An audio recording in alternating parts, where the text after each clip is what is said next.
Bem-vindo à nossa aula sobre a circulação sanguínea. Esta é uma célula. Já vimos numa aula anterior que o corpo humano é feito de trilhões de células e que tudo que existe no corpo humano é feito de células. Todas as células precisam de duas coisas: oxigênio e alimentos.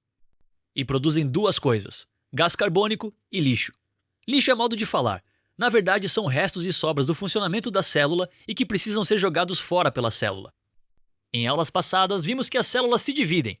Todo ser humano começa sua vida como uma única célula, e essa célula se divide muitas vezes até se tornar as trilhões de células que formam um corpo humano completo. Neste momento, há milhões de células se dividindo em seu corpo. Vimos que a pele é feita de células. Vimos que o cérebro é feito de células. E que as células do cérebro são chamadas de neurônios. Vimos que os músculos são feitos de células. Vimos que os ossos são feitos de células. Vimos também que todos os órgãos do corpo humano são feitos de células. Estas são células do fígado.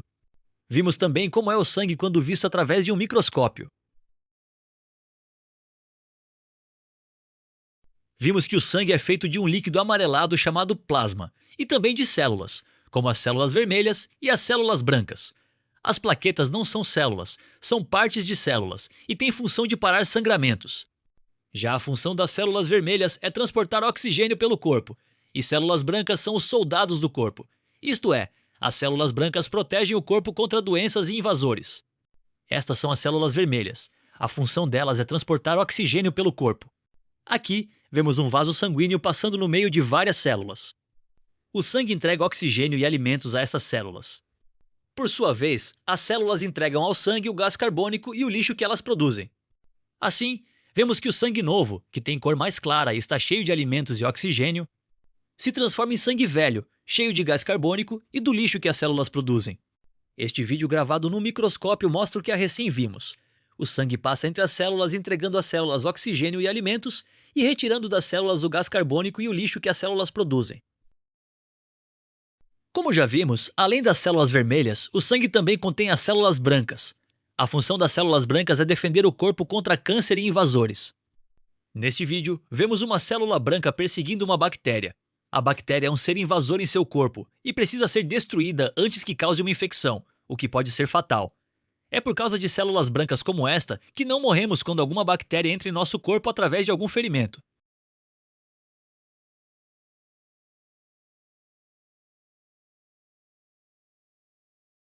Neste outro vídeo, vemos as células brancas atacando um verme que entrou no corpo de uma pessoa.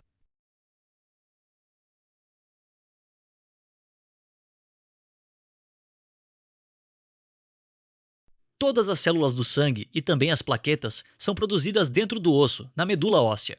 Como você pode ver na imagem, existem diversos tipos de células brancas, e cada uma delas tem uma função diferente na defesa do corpo.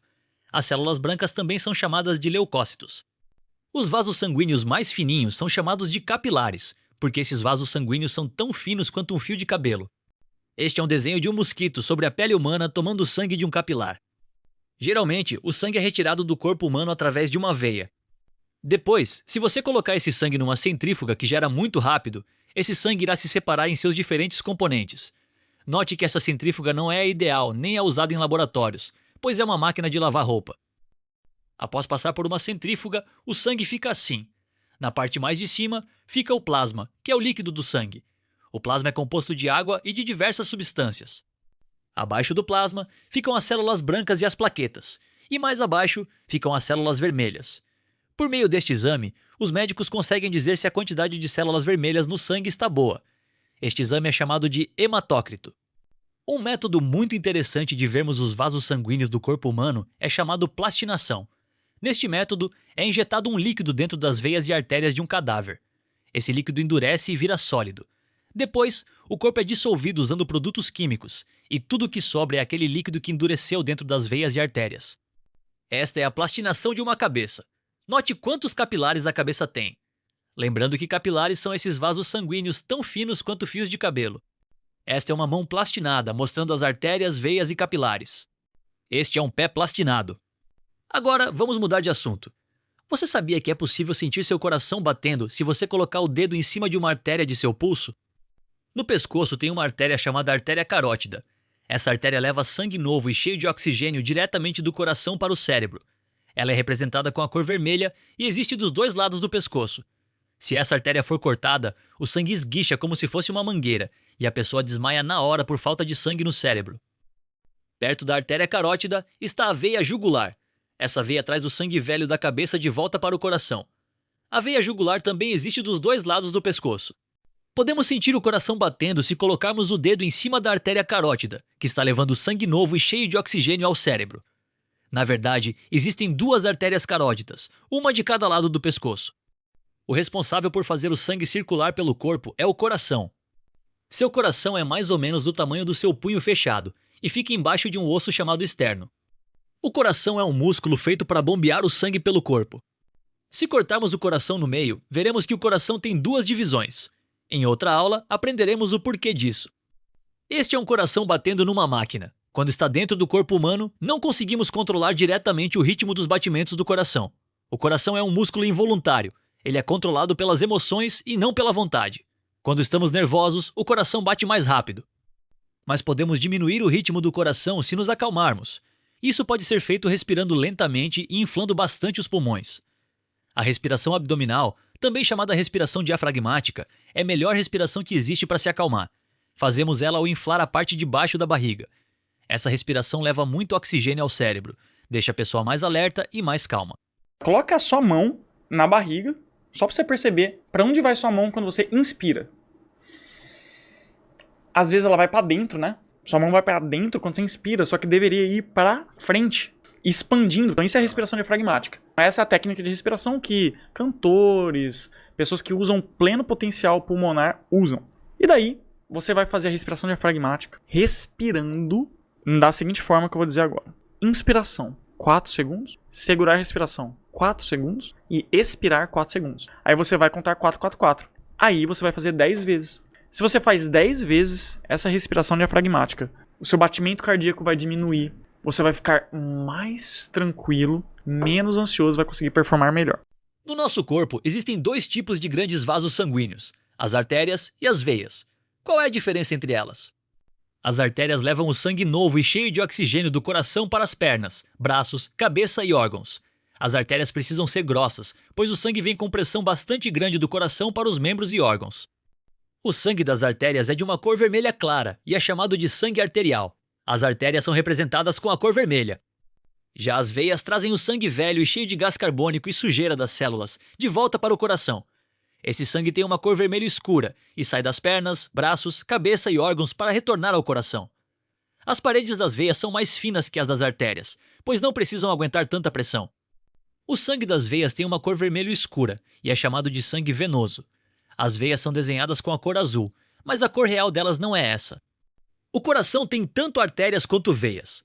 O sangue das artérias sai do coração e é bombeado para todo o corpo, enquanto que o sangue das veias está chegando ao coração. Além de artérias e veias, o corpo humano também tem os capilares. Como já vimos, são os capilares que passam pelo meio das células e entregam oxigênio e alimentos às células. E retiram das células o gás carbônico produzido pelas células, e também o lixo que elas produzem. Desta forma, o sangue novo e cheio de oxigênio vai se tornando sangue velho e cheio de gás carbônico, além de carregar também o lixo produzido pelas células. Resumindo tudo, as artérias trazem sangue novo e cheio de oxigênio do coração.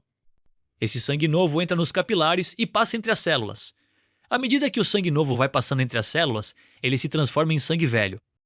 Os capilares se juntam do outro lado e desembocam numa veia, que vai levar o sangue velho de volta para o coração. Você já pensou como o sangue que está nas veias lá nos seus pés consegue voltar ao coração? O sangue que está nos seus pés só consegue subir e voltar ao coração porque dentro das veias há válvulas que só deixam o sangue subir. Quando o sangue tenta descer, as válvulas dentro das veias se fecham e não deixam o sangue descer. Quando os músculos se contraem, eles fazem o sangue ir para cima.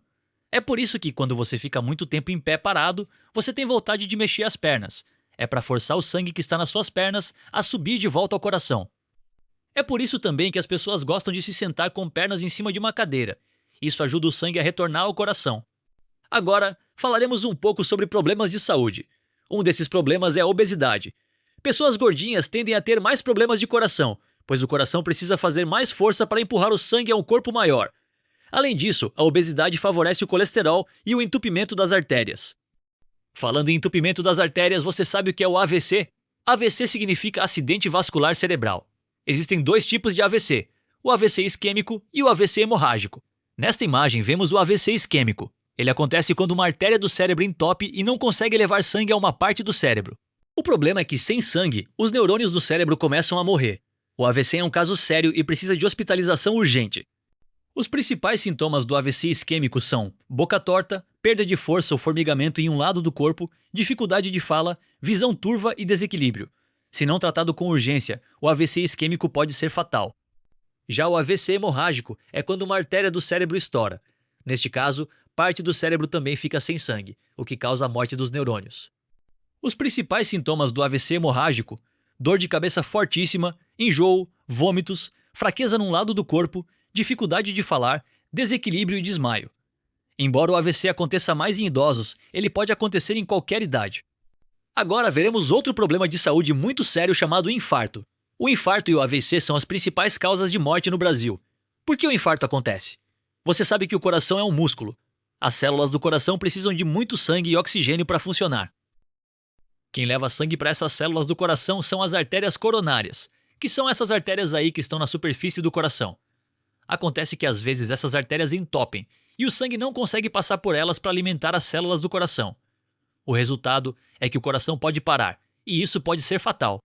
Os principais sintomas de um infarto são forte enjoo e mal-estar, suor frio, dor ou aperto intenso no fundo do peito, que pode se irradiar para o braço esquerdo, costas, pescoço ou mandíbula, e também formigamento nas mãos. O procedimento médico para tratar o infarto é chamado cateterismo. No cateterismo, é inserido um caninho numa artéria do braço ou da perna do paciente. Esse caninho vai até o coração e coloca uma molinha chamada stent na artéria entupida, deixando o sangue passar de novo. Parece fácil, mas isso é um procedimento que envolve muita tecnologia. O cateterismo também pode ser feito no caso de AVC isquêmico, para desentupir alguma artéria do cérebro. Às vezes, as artérias do coração estão tão entupidas que o cateterismo não adianta. Neste caso, é feita uma ponte de safena.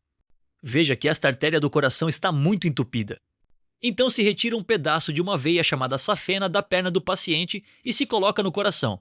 Essa veia então pode levar sangue direto da aorta para o músculo do coração, desviando do entupimento. Agora, assistiremos dois vídeos. O primeiro é um vídeo rápido mostrando o que é a pressão alta e quais problemas a pressão alta pode trazer. O segundo vídeo é do Manual do Mundo e falará sobre a pressão do sangue. O coração bombeia sangue para todo o organismo. Quando o sangue passa pelas artérias, ele faz força contra as paredes dos vasos. Essa força é o que nós chamamos de pressão arterial. Quando a pessoa é hipertensa, essa pressão é tão grande que agride as paredes das artérias. Como resultado, elas vão ficando cada vez mais rígidas e estreitas. O dano nos vasos facilita o acúmulo de gordura e a formação de coágulos que podem entupir artérias do coração, por exemplo, e provocar um infarto. O coágulo também pode se desprender e se instalar em um vaso do cérebro, onde irá causar um AVC, um acidente vascular cerebral.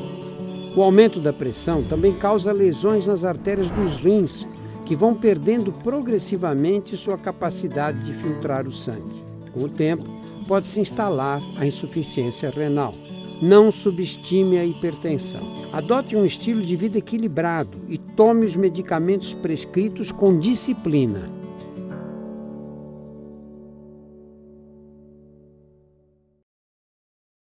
Você sabe o que esse chuveiro, esse pneu e essa panela têm em comum com o seu sangue? Todos eles têm pressão. Mas, Iberê, se o meu sangue tem pressão, significa que o meu coração tá prestes a explodir? Não, é a pressão que faz o seu sangue circular, que faz o sangue andar dentro de você. E no caso, o coração fica do outro lado. Então, hoje você vai aprender, você também, o que é a pressão do sangue, a pressão arterial, pressão alta, pressão baixa. E fica até o fim que a gente vai construir um coração usando um canudinho e uma bexiga. Tô falando sério.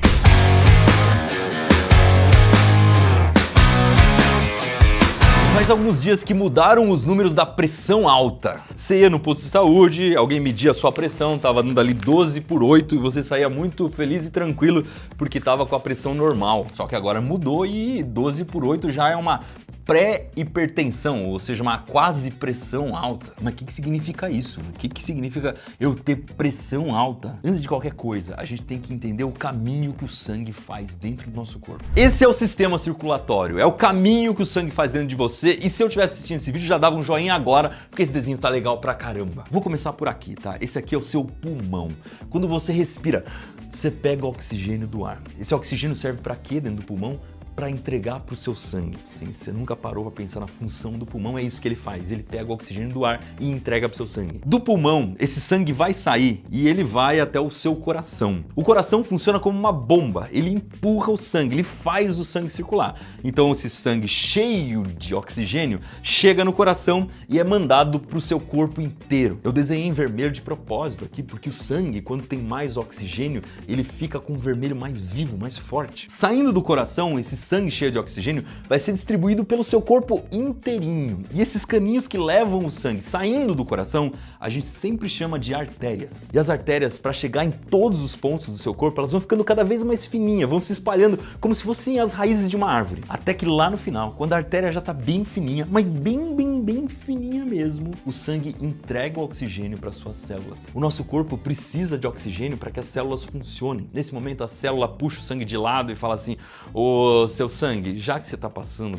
aqui me entregar esse oxigênio, você não podia, por favor, levar esse gás carbônico que eu usei agora e já não tenho mais o que fazer com ele, eu preciso eliminar o gás carbônico. Sim, o sangue também tem essa função, ele deixa o oxigênio e pega o gás carbônico das células e volta para o coração. Nesse momento, os caminhos que voltam para o coração a gente já não chama mais de artéria, a gente chama de veia, e são as veias que são mais visíveis aqui na superfície da nossa pele. Se você se cortar, você vai perceber que seu sangue aqui é vermelho escuro, mas se a gente olhar aqui, fica meio azulado. Então eu desenhei em azul. Esse sangue cheio de gás carbônico vai chegar no coração mais uma vez e vai ser bombeado de volta para o pulmão. Saindo do coração, como é um caninho que está saindo do coração, a gente chama de novo de artéria. E aí chegando no pulmão, o que acontece? Você já sabe.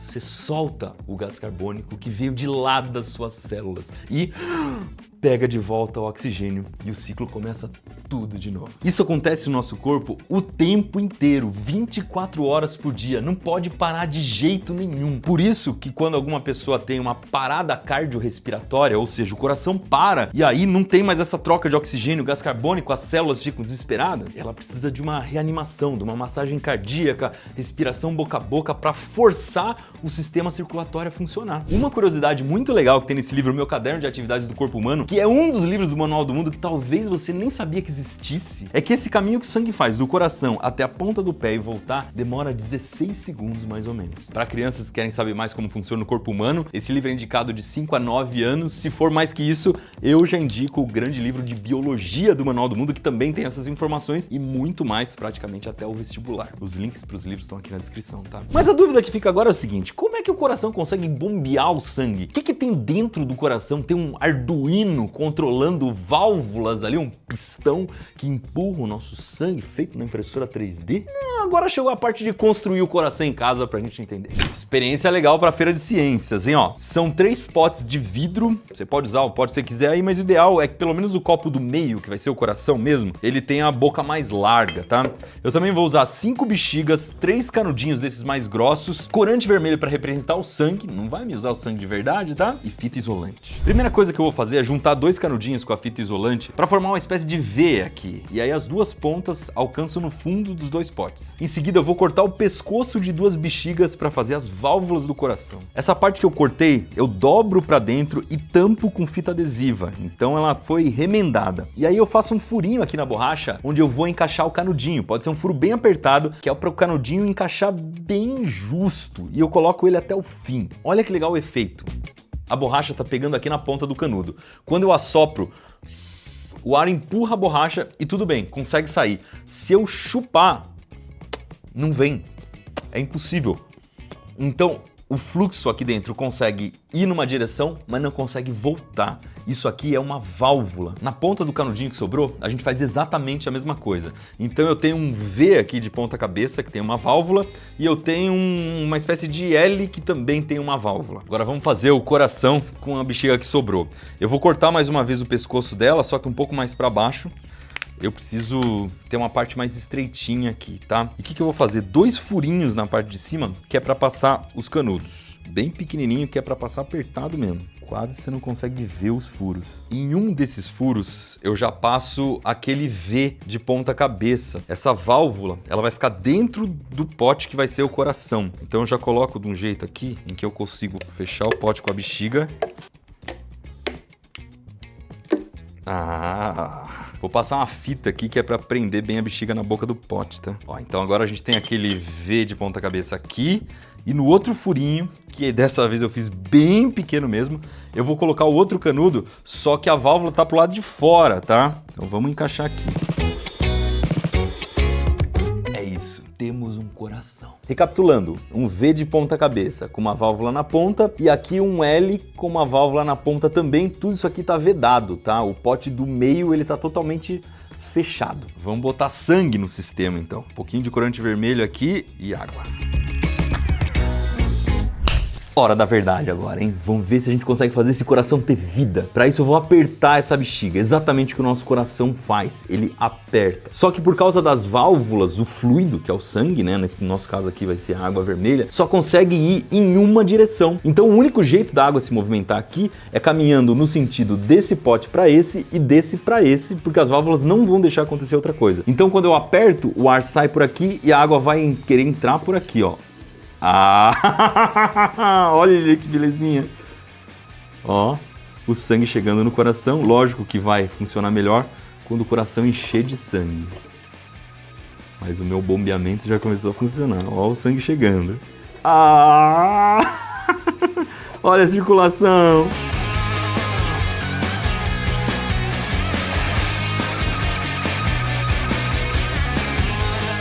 Só com essa movimentação de apertar o coração, eu tô conseguindo fazer a água passar desse pote para esse. E é assim que funciona a nossa circulação. É assim que o coração consegue fazer com que o sangue percorra todo o nosso corpo. Ele fica apertando. E quando ele aperta, ele empurra o sangue pro resto do corpo. Quando ele solta, ele pega o sangue que tá vindo na outra direção. Se você for fazer isso em feira de ciências, na escola, leva bastante bexiga porque rasga, a válvula não funciona direito, tem que substituir. É bom você ter sobressalente, tá? Mas o importante é que você entende que o coração funciona apertando o sangue e soltando. E quando ele aperta, o sangue sai, quando ele solta, o sangue entra nele. Mas, Iberê, você falando desse jeito, parece que o meu coração é simplesmente um músculo cheio de válvulas que só serve para bombear sangue. No caso é exatamente isso que é o coração. Inclusive aquele barulhinho que a gente escuta de tum-tum são as válvulas do coração fechando. E só para lembrar, ele fica mais para a esquerda, tá?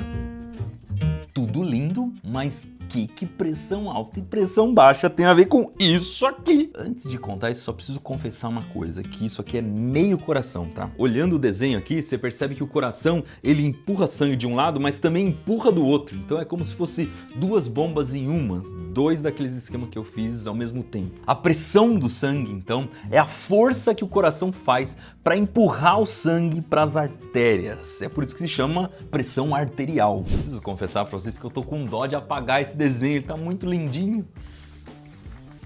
Quando a gente diz que a nossa pressão tá 12/8, esse número maior é a pressão que o coração faz na hora em que ele aperta o sangue, ele empurra o sangue lá para frente. E o 8 é a pressão que ainda fica no nosso sangue quando o coração dá uma relaxada. Então, no fim, essa aqui é a pressão máxima e a pressão mínima do sangue. Pensando no nosso coração artificial, seria isso: 12/8, 12/8, 12/8. Só que de onde que vem 12 e 8, né? De onde que tiraram esses números? Se a gente for escrever os números certos mesmo, os oficiais, é 120/80 milímetros de mercúrio.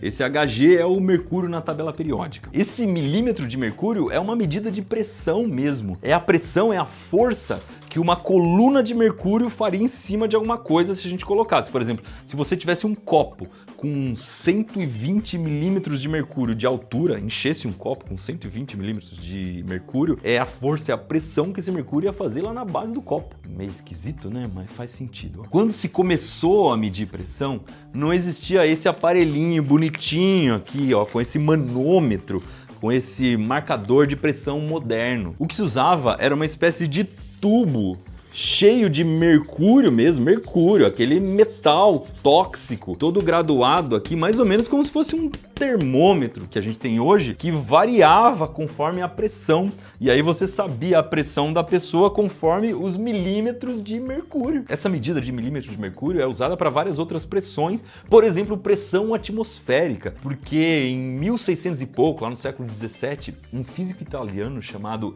Evangelista Torricelli conseguiu medir a pressão atmosférica justamente assim, virando um tubo de mercúrio de ponta cabeça e colocando aqui, ó, numa bacia cheia de mercúrio. E aí a pressão atmosférica não deixava esse mercúrio sair desse vidro que estava virado de ponta cabeça. O tubo dele era bem grande, ele conseguiu marcar aqui mais ou menos 760 milímetros de mercúrio, né? Tinha uma torre aqui de 760 milímetros de mercúrio, que é a pressão atmosférica, é a pressão que o ar faz em cima da gente. Então a mesma unidade é usada para medir a pressão do ar e a pressão do nosso sangue. Mas a gente não podia fazer esse vídeo sem usar esse equipamento que eu roubei da Mari lá em casa hoje, que é o esfigmomanômetro. Eu demorei um pouco para decorar esse nome. Esfigma em grego quer dizer pulso e manômetro é esse equipamento que mede a pressão. Não é uma coisa fácil de fazer sozinho, ainda mais quando você não sabe mexer direito. Peraí, não, tá tudo errado.